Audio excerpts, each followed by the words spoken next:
Hello, sir. Hello, Ankit.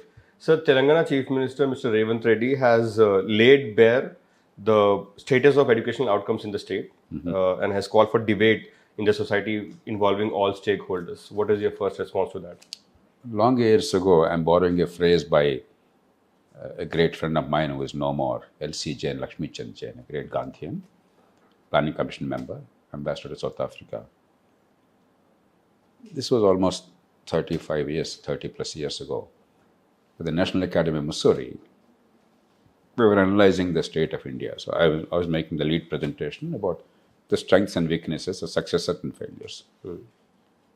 He said, Dr. Jayaprakash gave a rich harvest to the poor state of India today.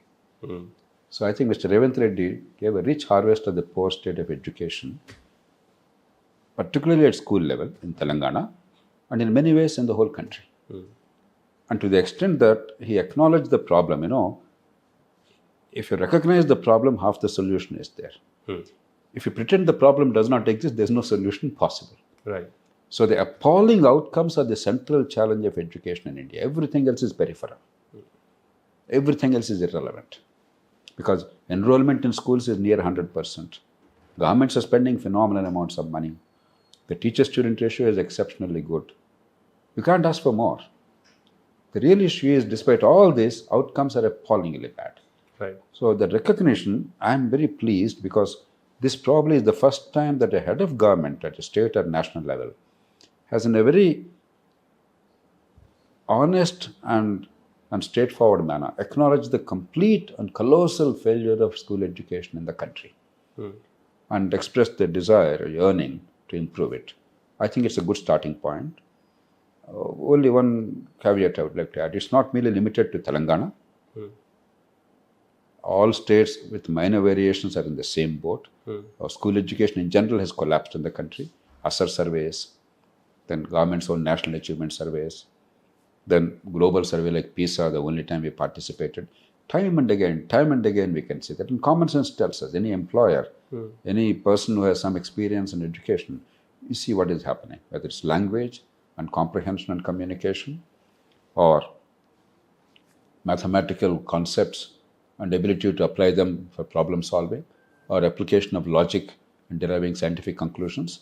These are the critical minimal requirements for economic activity in modern era. Now, unless every kid is enabled to do that and enabled to fulfill her true potential, how will they find meaningful jobs in today's world? How will they be productive? Without the bulk of the people being productive and participative, how can you eradicate poverty and how can you create a political consensus for economic growth? If growth only touches a small number of people, the 10% of the people, if 90% people are denied the opportunity to participate in growth because of circumstances of birth, because their parents are semi-literate or illiterate, because they're rural, even urban is not that much different, because they're poor, if 90%, 80% are denied the opportunity, how will there be political consensus for growth? You see, all over the country, we're all complaining that come election time, everybody is busy about short-term welfare at the cost of the long-term growth. Why? Because people are dissatisfied. Why? Because they are not partners in growth. Telangana state election is a classic example. In the assembly election held about a little over a year ago, in 24 assembly segments in and around Hyderabad city, Congress lost every single segment. Yes. Because Congress' main electoral plank is more welfare. They did not focus at all on infrastructure and economic growth. In Hyderabad city and surrounding areas, whichever by the party in power, there was a general perception that growth has happened and growth has touched a majority of people. So even the poor could see growth is likely to help them. Therefore, there was a support for growth. Whereas the rest of the constituencies, largely rural, Congress swept. Because welfare and welfare alone, nothing else mattered. So you can see clearly, if you want India to grow, if you want poverty to go, and if you want the poor to have an opportunity, and if you want caste discrimination to disappear, and if you want the children's potential, every child's potential to be fulfilled, for all these, there's only one answer: quality school education. Quality school education. Quality school education. Genuine outcomes. Not rote learning, not mass copying. So I'm glad that a chief minister made an issue of that, and I hope it will lead to concrete action because we can easily improve it. And I hope the rest of the states and the country will focus not on petty politics and partisanship, but our children's future and educational outcomes. So speaking of rest of the states, the chief minister used to make his case. He used the National Achievement Survey, and he said that among all the parameters, Telangana is ranking somewhere on the bottom five. Now, what is Telangana particularly doing wrong? Why are the other states performing better than Telangana? No, to be fair, Telangana is bad. Every other state too is largely bad. There is a marginal variation. Because he belongs to Telangana state, he is heading Telangana state, naturally he has to focus on his state. Right. That introspection is necessary. But across the country, time and again, pass percentage in many states, say 7th grade, 10th grade, wherever board examinations are held, is 95%, 96%. Minor variations may be there, but that's above 90s. National Achievement Survey in those states, in most of the cases, whether it's language or mathematics or science, the proficiency for the grade appropriate level, supposing you finish 10th class. At 10th class level, how much are the kids supposed to learn? That is what National Achievement Survey tests. Typically, 10 or 15%. 96% pass, proficiency is at 10-15%. So what's happening to balance 70-80%? We are hoodwinking ourselves. There's a massive racket going on in the country. Mass copying and rote learning. You cannot in 21st century build an economy, give people an opportunity or create jobs through mass copying and rote learning. There must be productivity. Productivity in a modern economy is a function of your brains being able to function. That means ability to communicate, ability to use minimal mathematical knowledge for real problem solving, understanding the concepts, ability to draw logical conclusions. If these three are missing, then you are no longer a productive member of a modern economy. So it is not merely Telangana. Within that very bad group of every state is in that unfortunate league, in that Telangana is doing even a little worse. Right. And it's not that private schools are better. While high-end private schools where the parents are well educated, you're paying a lot of money, they have other means of learning how to make up for their deficiencies. Probably they are able to just about hold their own. 80% of the kids of India are not fulfilling their potential. Government or private, urban or rural. So it's not specific to one state or one grade. It is an all-round educational failure. Public sector and private sector. Normally, I'm a great champion of private sector, as many people are. Private sector ordinarily should be a solution. When the government sets the standard, private sector also responds to that. What does private sector want? They want pass percentage. You're getting pass percentage. They want ranks. They want marks. You're getting marks and ranks, not education. So private or government, we respond to incentives. Parents respond to incentives. When the incentive is wrongly designed, by mass copying or rote learning, you can get top grades and top ranks. That's what our system is achieving, fantastic ranks. But they stand nowhere in global competition.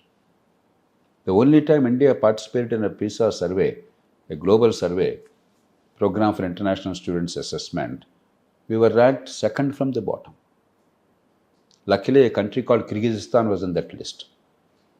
They got the bottom position and we got second from bottom. And that is after surveying in 2 states which we believed are the best in India. Tamil Nadu and Himachal Pradesh. Not the worst. So let's be honest, I'm very proud of our country. But pride does not mean that you conceal the reality. Pride means that you overcome the ugly reality, create conditions to allow every child to fulfill her potential, improve the educational outcomes. That is true pride. There are many areas we are doing very well. There are some areas we are doing terribly badly. Let's acknowledge it, understand why it is happening, then set it right. So conceding that the school education is poor in our state, in Telangana, you see at the higher education level, Telangana students and students from the Telugu community performing very well at IITs, NITs, NEET and IAS and everything. So where is this discord coming? There are 2 fallacies. The first fallacy is that if you have a Sacha Nadella in in America, heading one of the great global giants, Microsoft. You have Sundar Pichai heading another great global giant, Google. Everything is okay with education. Nobody said that the best in India are not able to match the best in the world. Similarly, in a very highly competitive environment, Andhra Pradesh, along with I think Rajasthan, is another state which is very much in the same league. Coaching institutions, a whole industry is created. So even from 5th grade, 6th grade, for upper middle class and middle class kids, teachers, kids, others, they take them through that ringer. And children are put through a lot of pressure.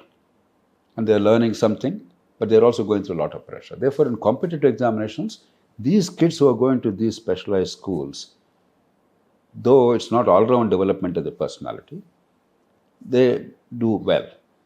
But that does not mean that the system is doing well.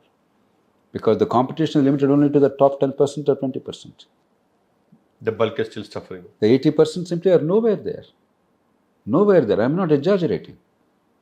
You go to any school. I went to a village school. I went to Telugu medium school, Panchayat Samiti, Zilla Parishad, they ran those schools. And I left that village school way back in 1969. That is 56 years now, 56 years ago. Despite the primitive conditions, inadequate resources, low teacher wages, poor infrastructure, most of us got decent education. Today, when I go back to the same school, the wages of teachers have gone up, teacher-student ratio is higher, buildings are there, toilets are there, compound walls are there, tens of thousands of crores are spent in every state on education. There's almost no kid in that school who has a chance. No kid has a future. God or nature gave them all talent. Talent is not given to only one family or one individual. Nature spreads talent across the board. But the talent to be harnessed requires good education. We don't have good education. So why did that happen? Because even the Chief Minister said that the state is spending about 1,09,000 rupees, 8,000 rupees per child. Per child, absolutely. Absolutely. Andhra Pradesh is spending 1,20,000 rupees. Maharashtra and Bombay city probably are even higher. Teacher-student ratio in many states is 16 kids to one teacher. Or in some cases, 14 kids to one teacher. Chief Minister pointed out that in one school, there were no kids, but there were 9 teachers. Yes. So, it's not a dearth of teachers. It's not their salaries. Teachers are paid very well now in many states. So, the standard approach, build more buildings, have more teachers, give more salaries, all this I'm not opposing. All these are necessary. But none of them have yielded dividends. The outcomes are declining. There is a survey called ASAR. The first ASAR survey the report was released in 2005. Along with Dr. Montek Singh Ahluwalia, I released it in Delhi, the Constitution House. A non-profit organization called Pratham conducted that survey. Yes. It made appalling reading. The findings were very revealing. That in 8th grade, about 30-40% kids in 8th grade are not able to read, not understand, read a 2nd grade level passage. We're not even looking at comprehension. We're looking at can you read, even if you don't understand. In 8th grade, a 2-digit subtraction, one number from another number, subtraction, 40%, 45% were not able to do in 8th grade. Not even knowing when to subtract and why to subtract. I'm not asking for conceptual answer, even the basic mechanical operation. In 8th grade, nearly 60% could not do a division, a 3-digit number by a single digit. Not when to divide, why to divide. Concept in a way it's not checked. And ASAR has been conducting surveys year after year. They make depressing reading year after year. When they went to study a little more deeply, what are the life skills? 50% could not read time. Only 50% could tell you the hour and the minute. About 50% could not say how many hours you slept. If you slept at 9 o'clock in the night, woke up at 5 o'clock in the morning, how many hours have you slept? At the age of 18, I'm talking about. At the age of 18, 50% could not tell you how many hours you slept. There is a crisis of our own making, a crisis that can be easily overcome. India cannot achieve economic growth without minimal skills, without minimal conceptual understanding. We are pretending. Ask any employer how tough it is to find anybody with quality, even after a graduation, even after a degree. If school education is this bad, foundations are weak, higher education is even worse. You have a mechanical engineer. If the scooter or the car is in trouble, the parents say, look, you're a mechanical engineer, will you look at it? See under the hood, they will take you to an illiterate mechanic. You get employment when you're productive. You're productive when you can produce goods and services that are needed by others. Then they will reward you with money and they will be rewarded with the services or goods produced. If you have no capacity to produce anything of value to those around you, how can society take the burden of taking care of you? Economic activity is generated by the brain. It's generated by the skills. Without minimal skills, how can you be productive? So we are in a deep crisis. We must acknowledge that. So this is the first thing, fallacy. There is a second fallacy. And that fallacy is somehow we are thinking that among the rest of the people, 80% people, even if they're not doing well academically, they somehow have the skills to do something or the other. It's not true.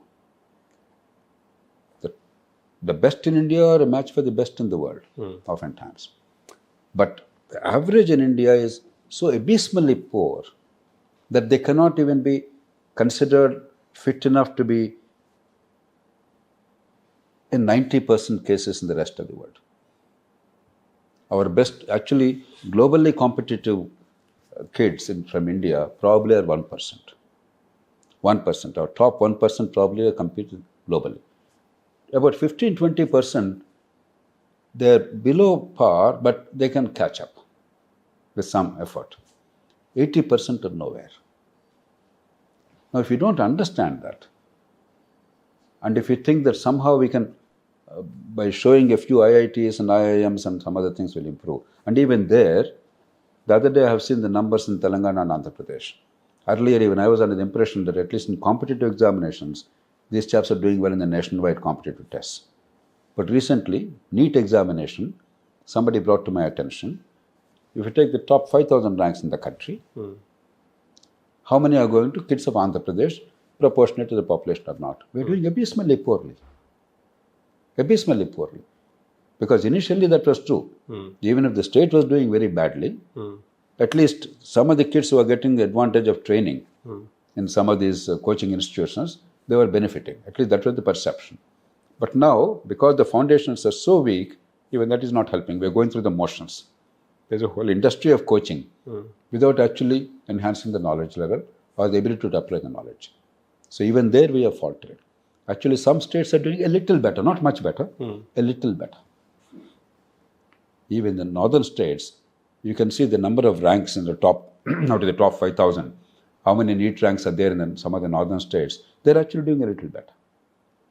So the illusion that the southern states are Telangana or Telugu people, they get all the MBBS or BTech courses all over the country, IIT or IIMs, therefore they're doing well. It's no longer true. Even that is not true. If the foundations are weak, the impact is felt everywhere.